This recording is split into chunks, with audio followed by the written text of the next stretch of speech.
Hello, this is Joe Willhoft. I'm the Executive Director of the Smarter Balanced Assessment Consortium, and I'm happy to present to you today about how the consortium is doing, where we sit right now with regard to our developments, and perhaps a little introduction to our work. For those of you who are brand new to this, Smarter Balanced is one of two multi-state consortia that are building assessment systems designed to be aligned to the Common Core state standards. And we have a number of member states that are working on this effort to have college and career readiness assessments for students in their states for grades 3 through 8 and high school. We are a state-led consortium of 25 states. This comprises 21 states, which we call governing states. Those are the states in green on the map in front of you. And our governing states are fully committed to administering the Smarter Balanced assessments in 2014-15 and are part of our policymaking group of states that help make the rules and the policies that Smarter Balanced needs to decide upon as we move through our development. In addition to that, we have 4 what we call advisory states. Those are the states in blue on your map. And these states are not yet fully committed to Smarter Balance, but they're part of our conversation. They participate in our work. They engage with us in our various activities, but they're not able to vote on policy matters. So we welcome their engagement and their work with us for the full complement of all 25 states in our consortium. So what's this consortium look like? It is an overall system of assessments based on the fundamental principle that we think teaching and learning can be improved if teachers and other school leaders can get access to quality information about how students are progressing. So let's think of this from a system perspective of what do we mean by giving quality information about student progress? Well, really, there's 3 components to that. There's an accountability exam, which is at the top of that triangle. We call it the summative exam. It uses computer adaptive technologies and performance tasks that are much more longer and integrated tasks, asking students to think about real-world applications. But these tests happen at the end of the year. They're secure. They're used for accountability purposes. There are 2 other components that fill out the system. On the bottom right is what we call our interim assessment. The interim assessment uses the same kinds of items and tasks as the summative assessment, but they're not secure. They're open for teachers to see how their students did on them. They're open for students to see how they did on them, and they're much more flexible for teachers and schools to decide what standards might be assessed during the year to see how students are doing. So it sort of helps along the way. That's why we call them interim, because they help along the interim benchmark times during the year. Finally, there's a lot of assessment that goes on in the classroom. And so we want to provide supports to classroom teachers about what can we do to help improve the quality of assessments that go on day-to-day in classroom work. And so we will have a web portal that teachers can access that will help them improve their day-to-day skills in doing high-quality assessments.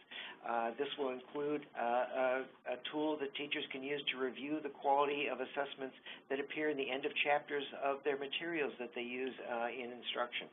It will include video exemplars of lessons on the kinds of quality assessments that get to deeper thinking and get to the kinds of deep thinking involved in the Common Core state standards. So those 3 components make up our Smarter Balanced assessment system, and I'll be talking about those as we move through the presentation here. So let's talk about milestones and progress that we've made over the last year. The first slide is some milestones, and it's an animated slide, so we'll go through a number of major situations that we've accomplished and also that stand before us. Starting off with item writing that's going on right now and development of performance tasks, and that leads into what we call our cognitive labs. I have a little bit more to say about cognitive labs and small-scale trials down the road, but that is work that's going on right now. with teachers and with staff provided by our contractors to write our first round of items. That's going to lead to an invitation to all classrooms in the consortium to participate in a pilot test that will occur later on this current school year. And those invitations will go out through our state offices. So our state leads in each one of our states will contact district assessment coordinators, who then will send out notice of opportunities to participate in the pilot test.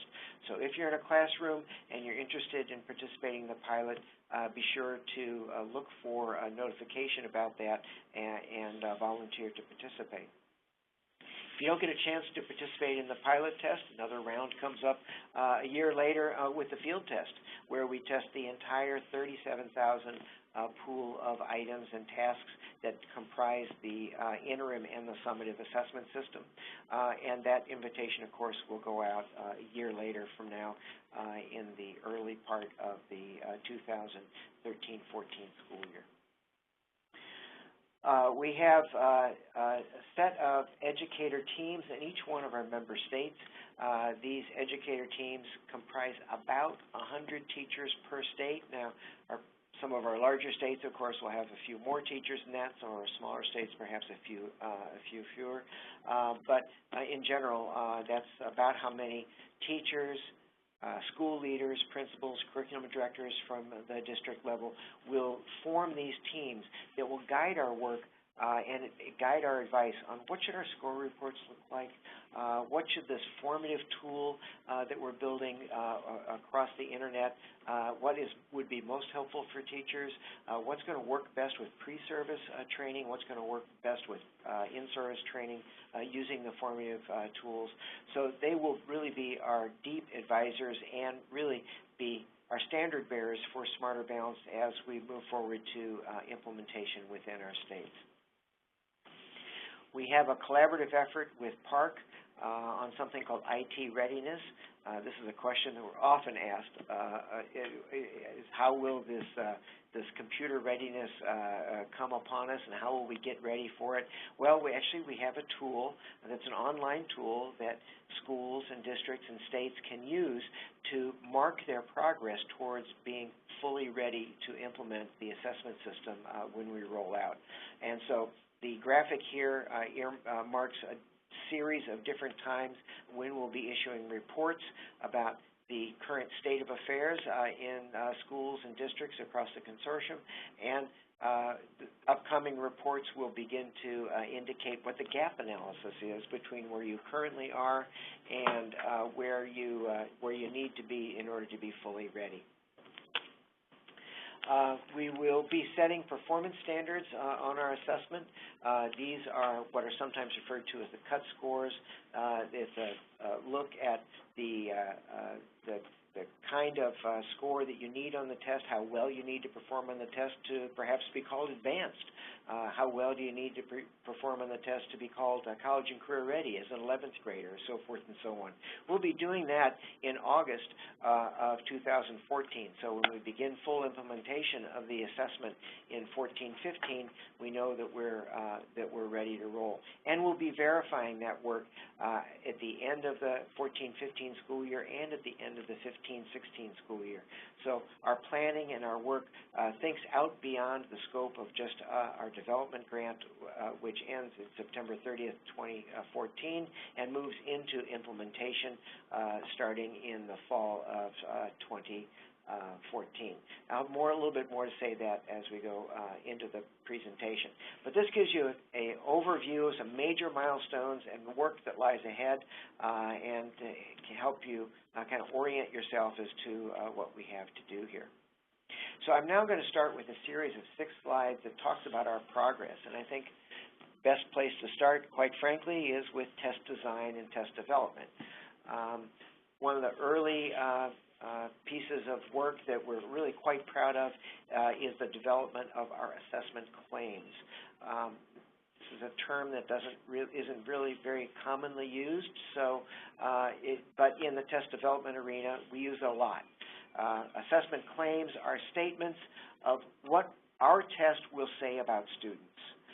So, for example, in English Language Arts and Literacy, we have 4 claims. One has to do with reading, one has to do with writing, one has to do with listening and speaking, and one has to do with research. We don't make an assessment claim about whether or not children love to learn. We're not making an assessment claim about whether or not students get their homework done and are diligent in doing that work. Our assessment can't assess that. So we need to start off with making statements about what will we assess, and then every item, every performance task on our assessment needs to have a direct path back to one of those claims. So this was an important and early benchmark piece that we accomplished. After those claims were established and adopted by our governing states, we moved into developing the items and tasks themselves. Started off with what are the instructions that we give to item writers about how to write items for a smarter balanced assessment. And those would include, those are what we call item and task specifications. They specify what an item should look like for a 3rd grade math item, for example, or for a 8th grade writing prompt for students. What should that look like? We then established training modules for our item developers to make sure that all of those many people who are engaged in item writing get the same quality of training with regard to being careful not to have items that have bias or maybe have cultural sensitivity to them. Also, how do you make sure that your items align to our content standards and so forth and so on. Actually, that work is now underway, and our website does have those training modules available to you if you want to go out there and take a look at those. They're open for your review. Finally, we do conduct cognitive labs right now. These cognitive labs engage a single student with work that for us is kind of exploratory, kind of new work, using new kinds of interfaces with the computer with how students respond to items. We want to make sure that the student is responding to the question being asked and not responding to how complicated the software is to respond to the item. And so that's what these cognitive labs drill down into. We ask students, talk aloud to us as you're working this item. If you don't know where to move the mouse to, tell us that. If you're just having trouble solving the problem, tell us that, so that we can get a gauge as to whether or not our design is working for students. If the item has a calculator in it, can you find the calculator on the screen? Do you know how to draw the calculator down and use it? Those are some examples. We're also conducting design simulations. These are simulations of various tests, of various length of test and various size of item pools to see if we can hold true to the need to fully assess the depth and breadth of the Common Core and to produce an assessment that we can count on as having a certain level of reliability or consistency from student to student. These are important technical considerations, and we use these simulations to guide our design work and to make sure that we have enough items in the pool that we have a strong assessment. We're very encouraged about early results from that, and we are very excited about the information that that's providing to us.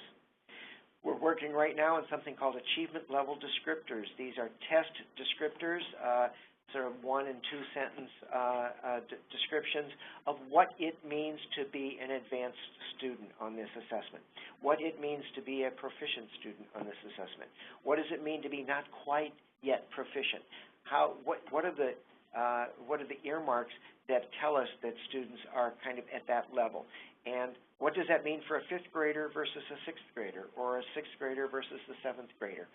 These are called achievement level descriptors.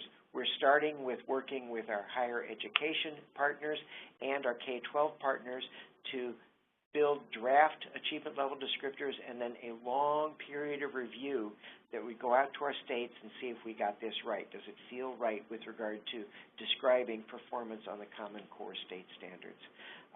And so we will be asking our higher education leads and our K-12 leads in each of our member states to nominate experts in English language arts, literacy, and mathematics who can participate initially in this work and then send out the work from from those smaller groups out to the larger state membership and to the larger population across the country. Finally, we're going to be piloting our first 10,000 items in February and March of this upcoming year.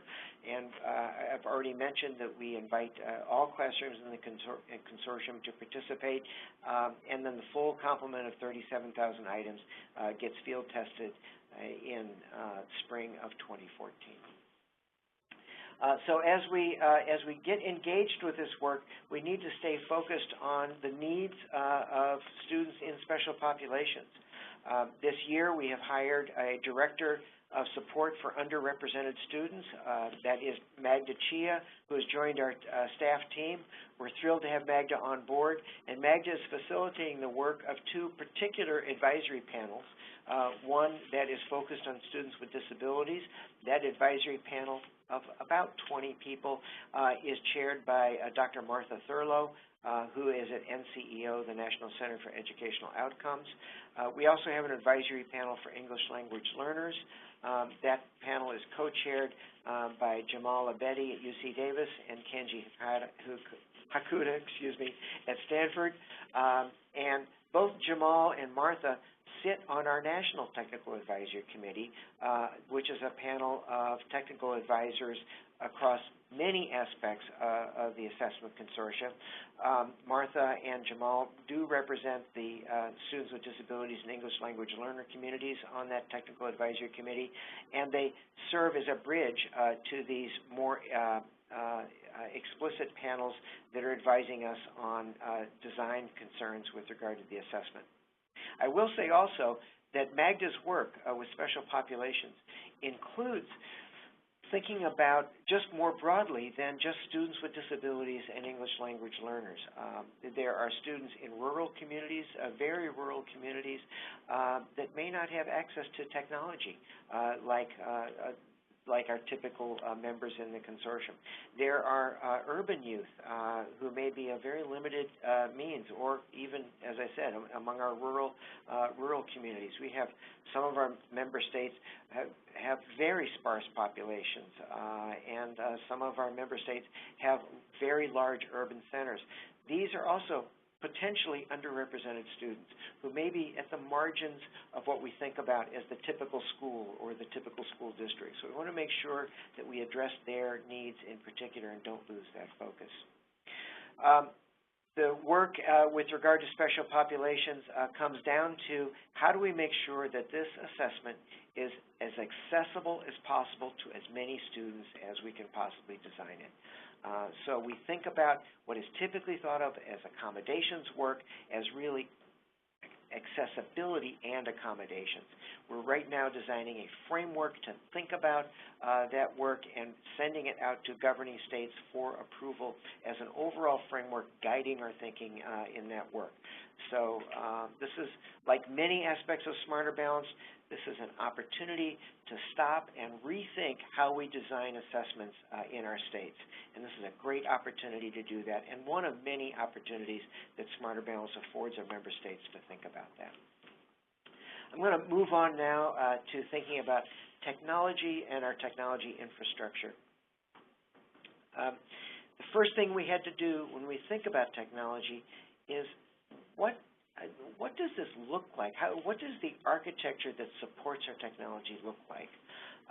That might not be language that is familiar to all listeners on this webinar. So let me pause for a minute and share with you a metaphor that might help. If you're going to build a house, you don't just go out and hire a contractor. The first thing you need is an architect to draw out what you want. Now, that architect is not going to buy your furniture, is not going to choose the color of carpeting, is not going to choose the color of paint for the walls, but that architect is going to help you decide where should the kitchen be? And shouldn't the kitchen be kind of closer to the dining room than it is to the bedrooms? Where should the bathrooms be?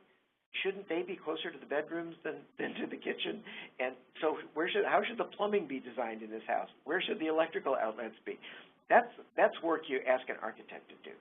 Similarly, in technology, you need a technology architect to help you design the various databases and how they talk to one another, and which ones are closely related and need to have close links, and which ones are more distantly related and can be more like plug-and-play features that plug in, and where do lines of communication need to be critically linked to one another, and where are lines of communication more distantly related.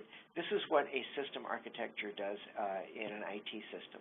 We've completed that work, and it was critical to the early design of an online assessment system.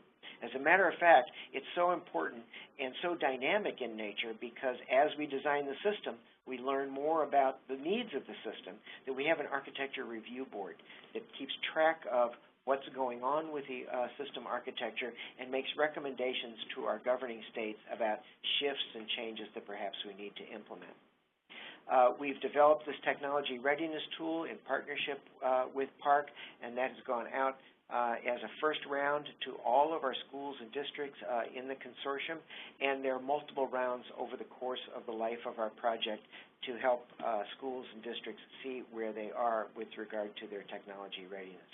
We've also recently issued requirements for the purchases of new equipment.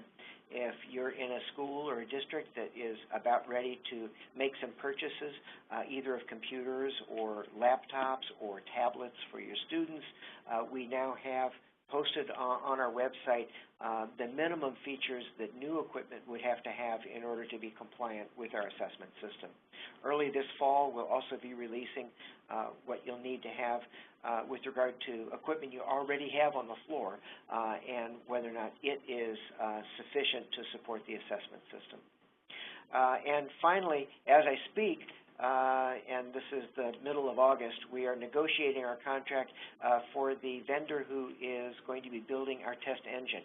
This is going to be an open source test design so that folks, anybody can use the test delivery system that Smarter Balanced is developing. And you can certainly need to use it if you're implementing a Smarter Balanced assessment, but if you want to use it for the delivery of other assessments, you can use that. You can use it as well. We're very excited about that work, and probably by the time you see this, that contract will already be underway. Since I'm talking about contracts, let's move on to where are we with regard to all of our contracts. This is a very large effort. Development of a comprehensive assessment system such as Smarter Balanced Design is a multi-year, multiple state effort, and we do have in our design a description of 19 separate contracts with service providers to provide all of the needs to design this system. Many of those are already active. 10 are listed here as being active. 3 are in negotiations as I speak right now, and probably by the time you see this webinar, those 3 will also be active. And we have 5 that are under development right now as I speak. We're writing the request for proposals for formative assessment, for item writing for our field test, which will start in earnest late in the fall, early in the winter, for a scoring contract to score both our pilot assessment and our field test, a contract to help us with translations for various items and tasks, and then finally for standard setting, which will occur, as I mentioned earlier, in the spring of 2014.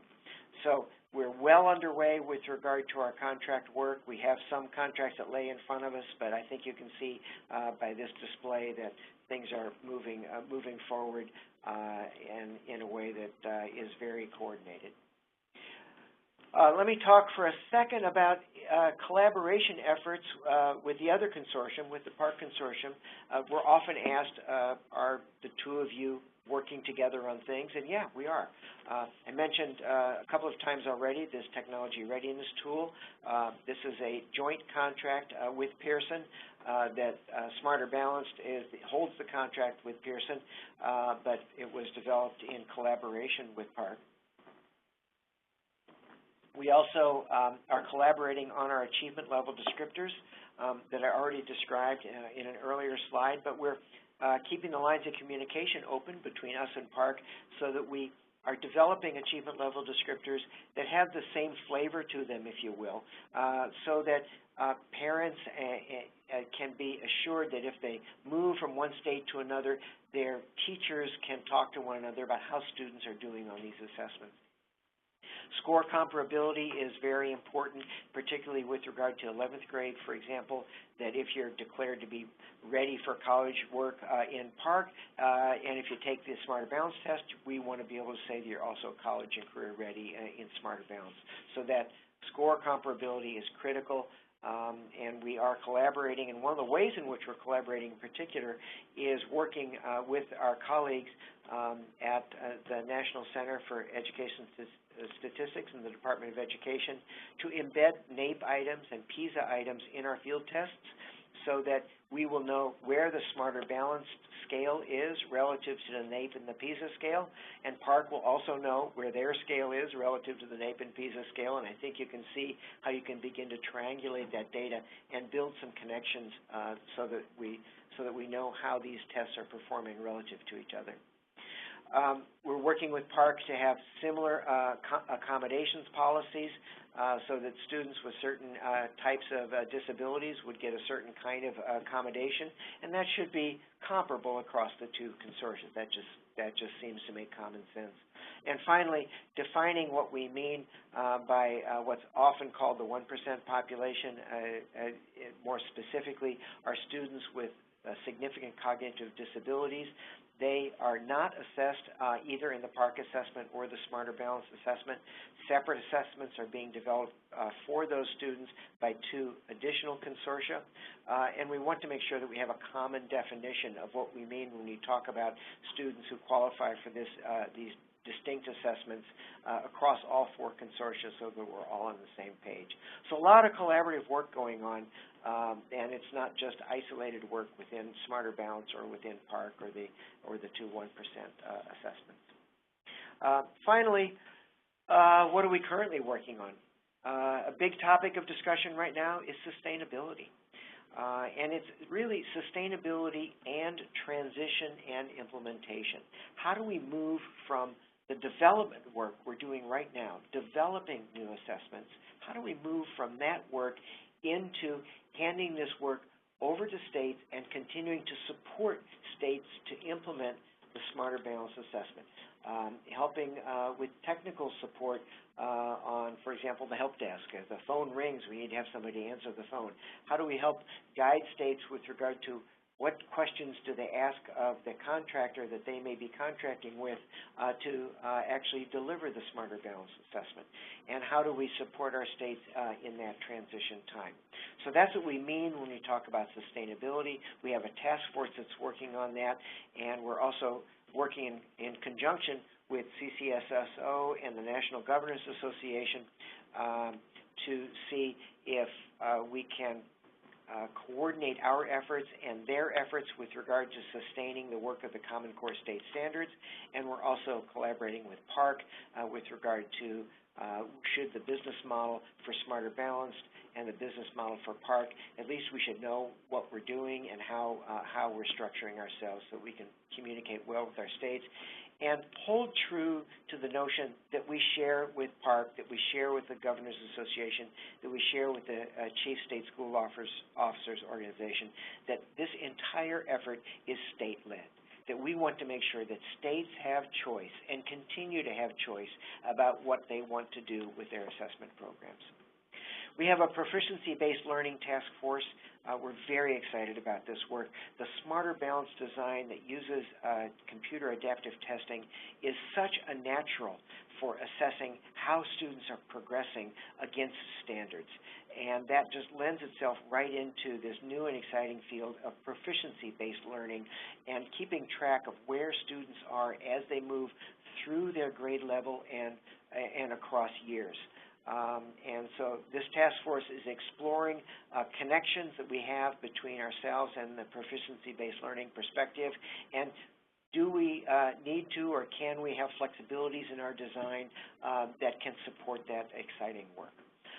Finally, a current project that we're working on is automated scoring. We have small-scale trials going on this fall with regard to smaller groups of students to see if we can't really stretch the boundaries and push the edge of the envelope with regard to how can we score student work using automated technologies, using software, using artificial intelligence, and is the current state of the art with regard to these new technologies really ready for prime time and ready for us to fold into our assessment system. So we're doing this in a systematic and researched way, starting with our small-scale trials that will be beginning this fall. So I hope this brief presentation has been useful to you. Here's our website. I welcome you and invite you to go to our website, stroll around through it. You'll see on the lower right-hand side there of this display that multicolored timeline that is not unlike the timeline we saw earlier. You go into that timeline, click on particular years or particular elements. It explodes into a detailed description of what our work looks like. And that's just one feature of our website that really walks you through the kinds of work we have going on. And I'd particularly draw your attention to that black banner across the top that is targeted at various audiences and stakeholders. And I'm pretty confident that you're going to find yourself in one of those stakeholder groups, and you can find the kinds of topics and materials of interest to you. So welcome you to the conversation. Keep in touch, and we hope to talk to you soon. Thanks a lot.